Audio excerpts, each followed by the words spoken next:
a discussion of American football, next on Interlocution.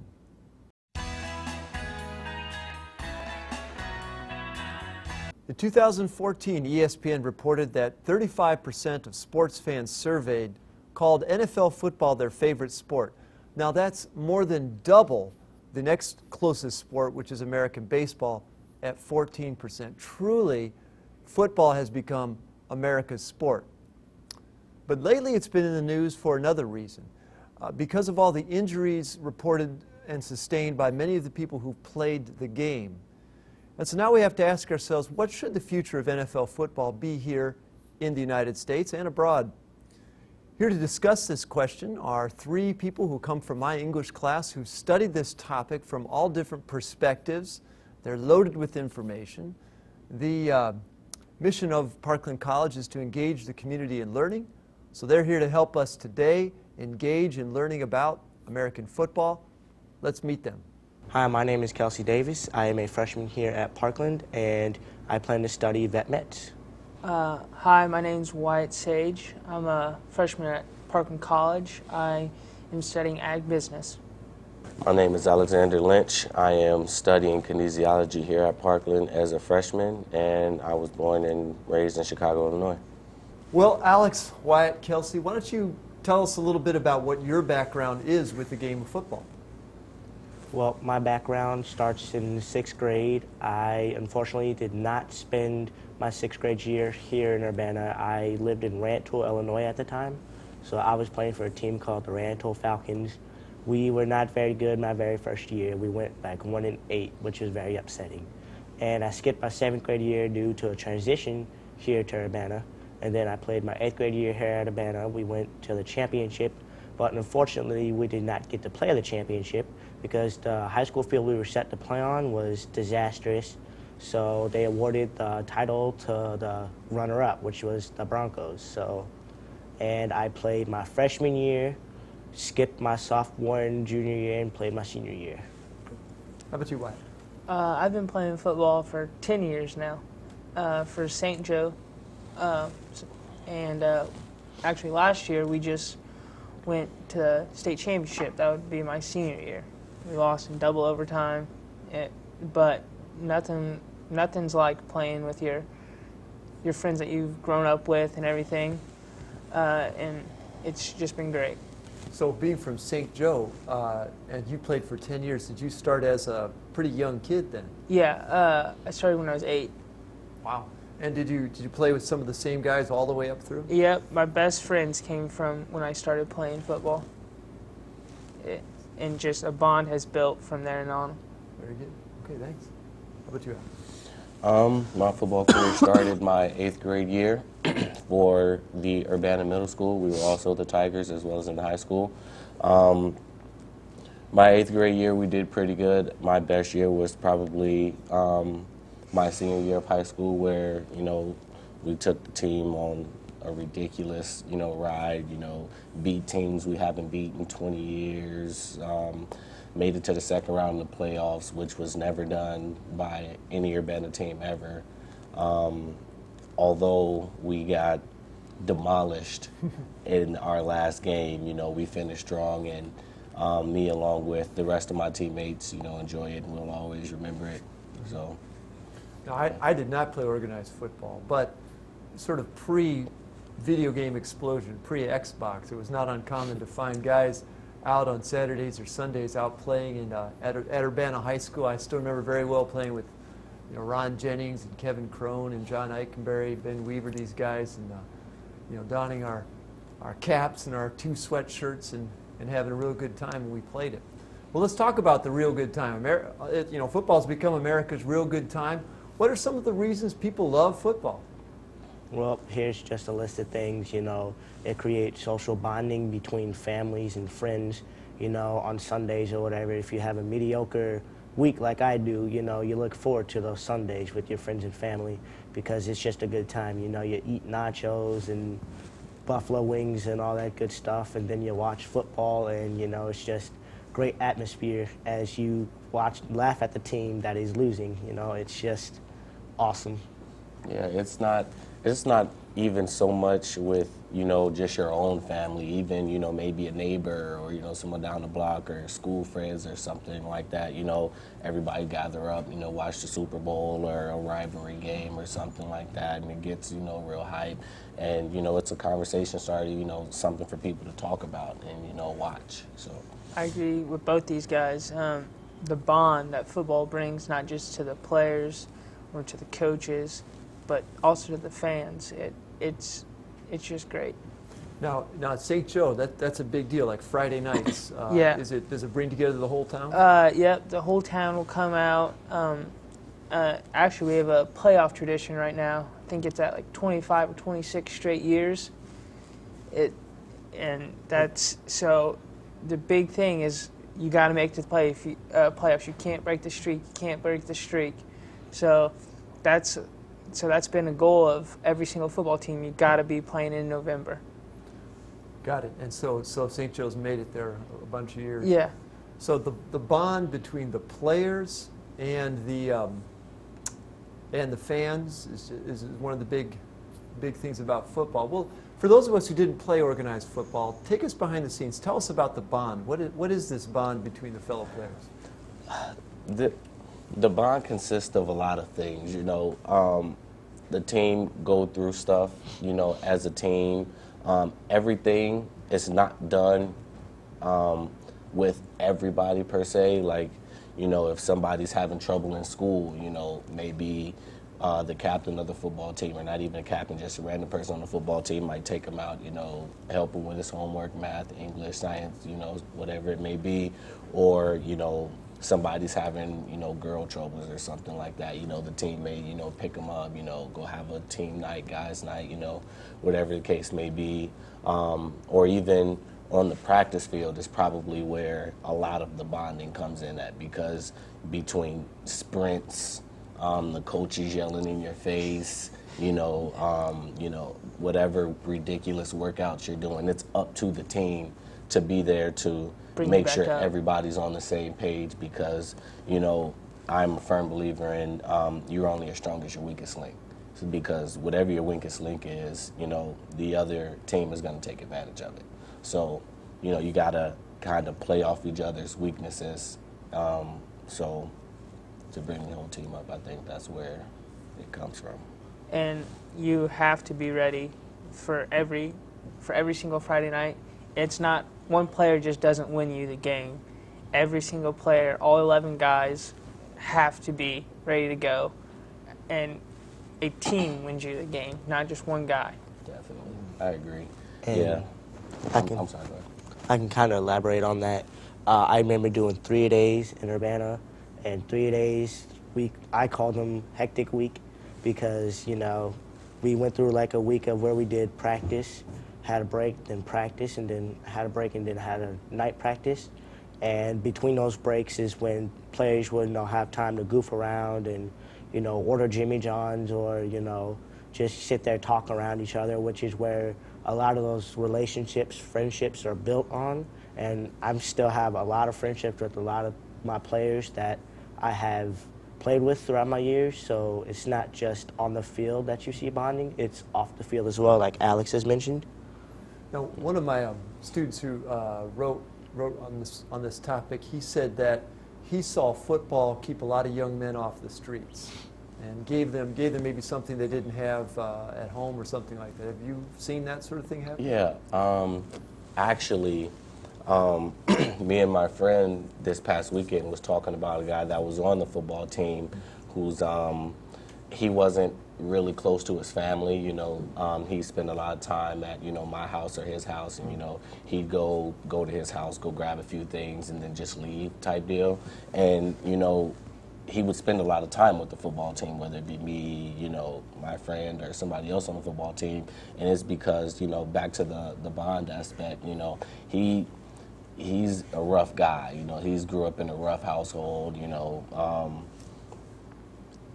I don't know exactly, you know, how to, you know, elaborate on more about how rough he is, but yeah, he's just with the team. And I feel like if he didn't have the team behind him, he would be in a lot worse, you know, predicament than he is now.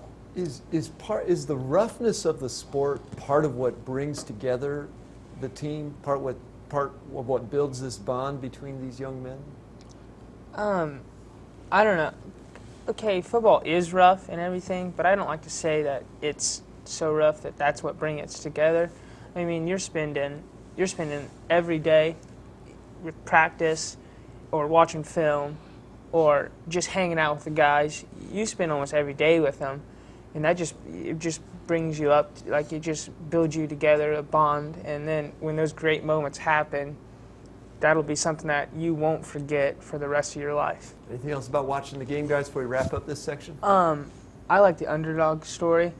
Like a couple years ago, the New England Patriots, they were 16-0. They were supposed to beat the Giants or whatever, and then in the Super Bowl, the Giants come back and make a miraculous win, and it just that's what gets me.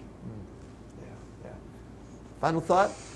Sure. I just like how some people in the sport of football play chess, whereas everybody else play checkers. So, you know, you may have like the linebackers that are aggressive, or, you know, some safeties that are super aggressive, or even vice versa, where the offensive is super aggressive. But you're going to have a few players like Troy Polamalu or Peyton Manning or Ray Lewis that knows, okay, this is the defense they're running, or this is the offense they're running. So if I do this, then I can catch them off guard type deal. So. All right. Brawling, ballet, and chess all in one. Americans love football. We've talked about the positive pretty thoroughly. We're going to come back and talk about why football is problematic in some people's eyes when we come back. Thank you. After I moved to Illinois, I was considering sort of a change in direction. Parkland College had just started up a new dietetic technician program. Jane has been really instrumental in my success here at Parkland. It's been a real pleasure teaching Chrissy because she has so many ideas. We are trying to come up with projects that we can take out to the community. My experience here at Parkland has allowed me to focus my interests and give me a clearer path. Well, welcome back. Talking American football, we've talked about some of the positives. Now we're going to talk about some of the things that are making it problematic in people's eyes. And guys, you'll probably remember this quote from one of the journals we read. It comes from John Cass, writing for the Chicago Tribune. And he said, if the game, the professional game, NFL football, survives at all, it will be relegated to the pile of trash sports. That's pretty harsh. Like mixed martial arts or whatever is done in third-rate arenas with monster trucks and mud. No disrespect to those who enjoy those sort of things.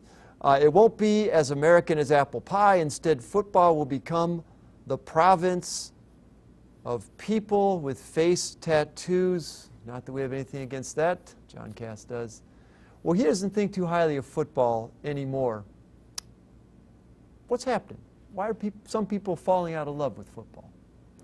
Well, I think one of the big issues here is what's recently been going on, you know, all the publicity that the NFL is getting because of, you know, all the legal actions that have been taken against NFL players, like, you know, people like Adrian Peterson getting, you know, thrown out for the rest of the season because can't remember exactly what he did, but, you know, it's just... Domestic. Not domestic, but Several child things. abuse.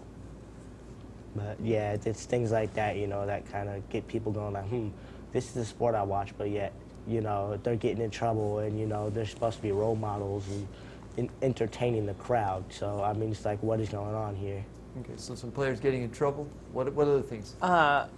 Like he said, like the Ray Rice is the one that stands out most to me, and that's the one that got the most publicity, I think.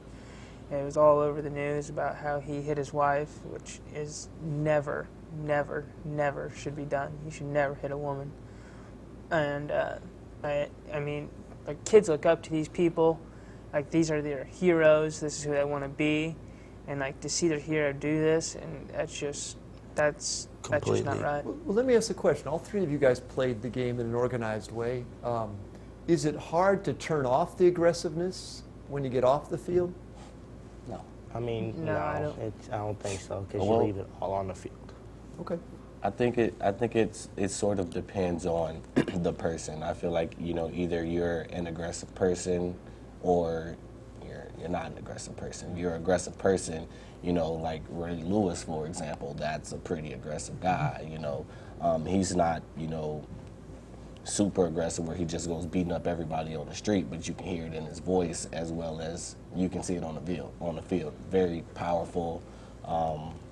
Yeah, so to whereas like Peyton Manning is not so aggressive. So, I mean, if you talk to him and look at him play, you can kind of see the difference. Well, guys, as you know, the NFL was sued by about 4,500 former players, and you have about 18,000 former players altogether. So that's a significant number. That's a little more than 1 in 4. And they're suing, saying, we've got injuries from all the repeated blows to the head. As guys who played the game, what did you think when we heard about guys like Brett Favre and Terry Bradshaw, Iron Mike, some of these big names of the past coming out with these really big injuries? It is sad to hear all these guys coming out with all these bad injuries because they were great players one time and they were great role models and everything. But there is also a risk for playing football at any level. I mean, you do get hit hard and there is a risk of getting injured. But I mean, these guys are getting paid millions and millions of dollars. I mean, I would risk my body to get paid that much money. Are you sure? Now, we all watched Iron Mike on the Frontline video, the PBS video Frontline, and boy, you saw how he wound up, not able to find his way home from the grocery store, not able to figure out to put his jacket on when he's cold. Are you sure that would be worth the millions of dollars to risk that sort of injury? Yeah. Something you could chime in. What do you think? I mean, Emmitt Smith was on Dancing with the Stars. So, I mean, like, yeah, you may come out like that with millions, or you may come out like Emmitt Smith. I prepared for you, Alex. I thought you might bring up Emmitt Smith. Now, Emmitt Smith's significant because he is the leading rushing back of all time, right? Right. Yeah. Correct. And I did check out, well, what is Emmitt Smith doing? Well, he says now he doesn't have any signs right now of CTE, of these brain injuries, these traumatic brain injuries. But he did say this, and I'm quoting from Emmitt Smith, knowing what has started to come out in terms of the evidence of guys having mental issues right now, it concerns me, especially when you've carried the football more than anybody in the National Football League, which he has, and have more yardage than anybody in the National Football League.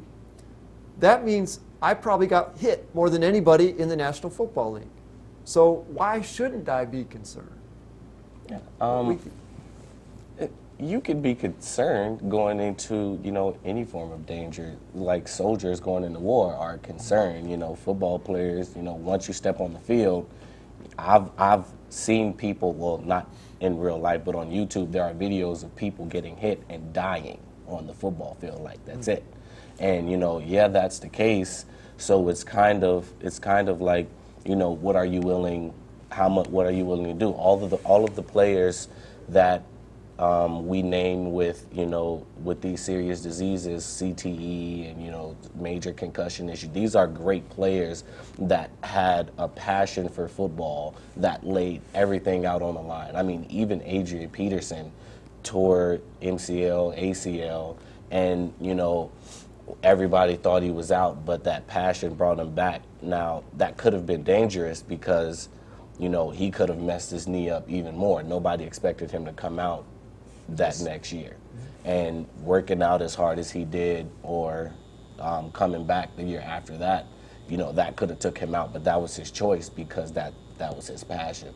So I think it's more your passion, is this really your passion, type deal. I feel like, and if you just ask me, if somebody told me, your last day, how would you want it to be spent?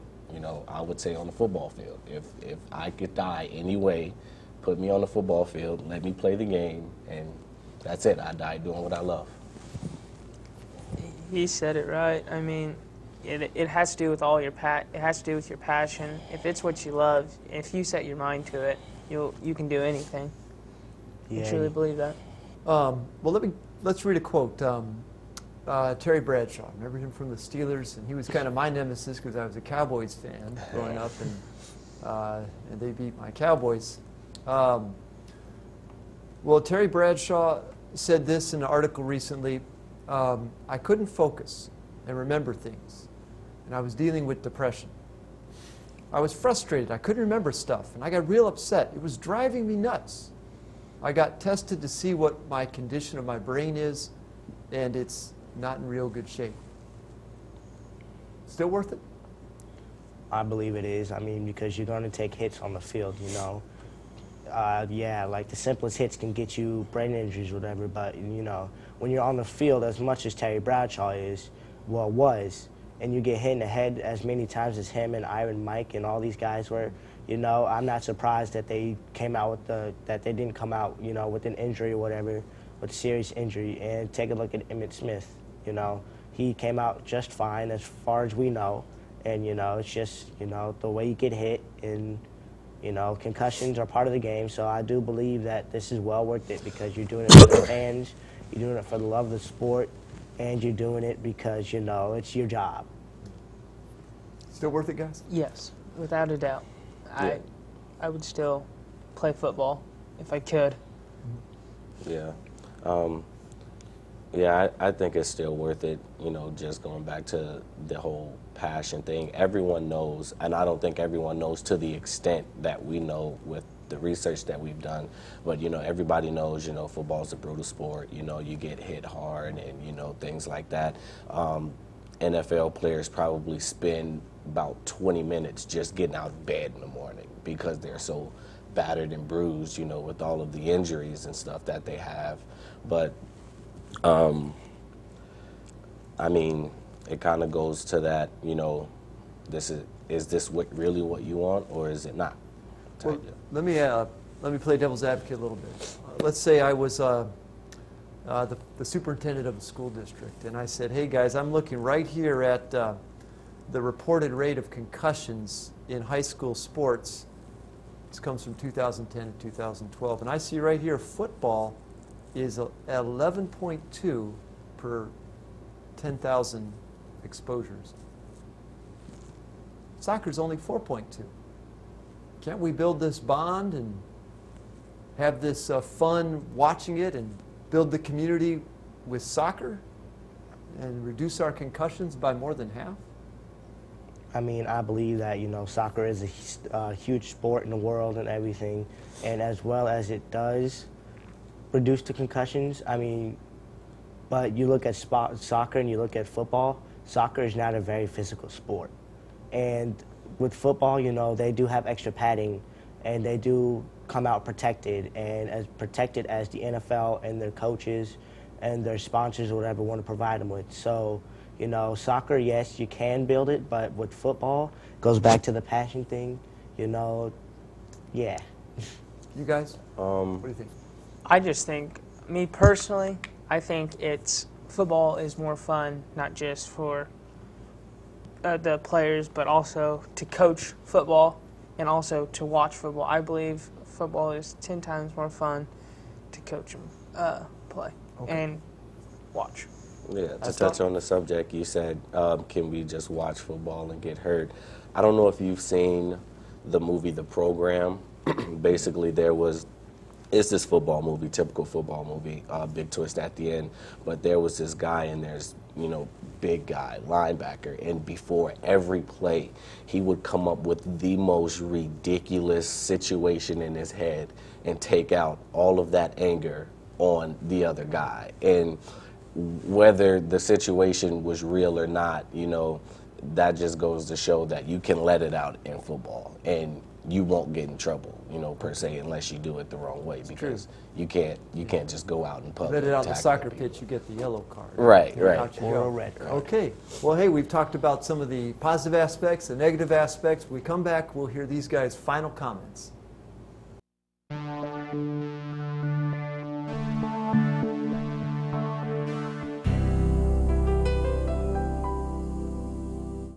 Welcome back. We've been talking football with our three experts here at Parkland College. Well, gentlemen, here at Parkland, we like to think we're training up the future leaders, and hopefully you'll be the superintendent, you'll be on the school board, you'll be the coach, the parent of the future. So in the future, would you support keeping football, playing it just like we do, all the way Pee Wee up through NFL? Would you support football but want to see some changes?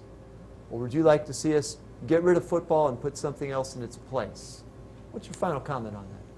I believe we should still keep football, and I will continue to support football as long as I die. But I would like to see some actions, certain actions, revised. Like with the legal actions, I feel like if you get in trouble with the police, depending on how severe, I feel like you should not be able to, continually play on that team, or let alone in that, district or whatever. So because I have had some teammates in the past that have gotten in trouble legally with the police, and I still see them on the football field. So I feel like if you get in trouble, then yes, you should be, kicked out of the football program or whatever. But as far as I support football, yes. No changes physically or anything like that? No changes Rules? physically. Okay, great. Why? Yes, I'm going to continue to support football from the young age to NFL till I die like you. I can, but I would like to see some safety changes. Like they're still coming out with helmets, and I still think that they should still keep going on making safety helmets and other equipment like that. But that's the only change. Well, just a small comment here, regardless, unless we're in fully robotic suits, get hit by on average, 250-pound guy running at you with full force, regardless of what you're wearing, it's going to hurt.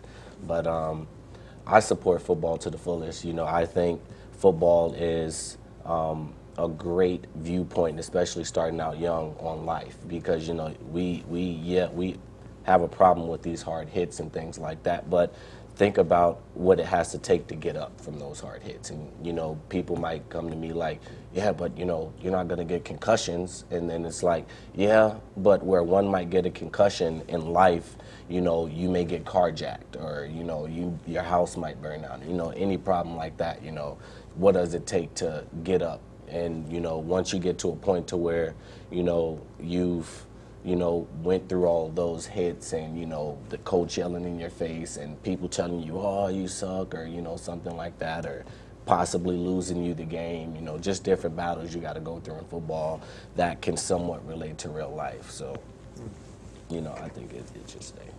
Well, I'm at a little disadvantage from you guys because I never played organized ball. I played in the neighborhood a lot, and I certainly enjoyed the game. But mainly I'm talking as a spectator. And the way I see it is, the heroes from my past, and that was, the 70s and 80s, and we're talking, the Roger Staubachs, Terry Bradshaws, Brett Favre to some degree. When I see them with these real debilitating results of playing football, when Brett Favre says he can't remember his daughter playing soccer, and I have a daughter, and I don't know, you couldn't pay me money to forget memories of my daughter. I feel like as a spectator, if I continue to support football as is, that I'm contributing in a way to these men just being shredded later on in life. And so for me, in fact, I wrote this as a comment in one young man's journal. I said, to me, I feel like I'm eating young men's flesh. And that sounds harsh, but what I mean by that is I feel like I'm enjoying it, but then later on, I sort of participated in their demise later on. So for me, as is right now, I can't support it. Maybe in the future we can keep some of these great things about the game, and there are great things, and make it safer. But until I see that in place, I've decided that I can't support it. But hey, our mission here at the college is to engage the community in learning. I think we did a great job, didn't we? Bringing up both sides of the issue, letting people think it through from all different perspectives. And we look forward from hearing from you. If you want to email me, Steve Rutledge, here at Parkland College at srutledge.parkland.edu. Please email the comments. We'd love to pass those on to these young men as well. And we look forward to seeing you at the next time on Interlocution, where we discuss video gaming. That'll be our next topic. Thanks and bye-bye for now.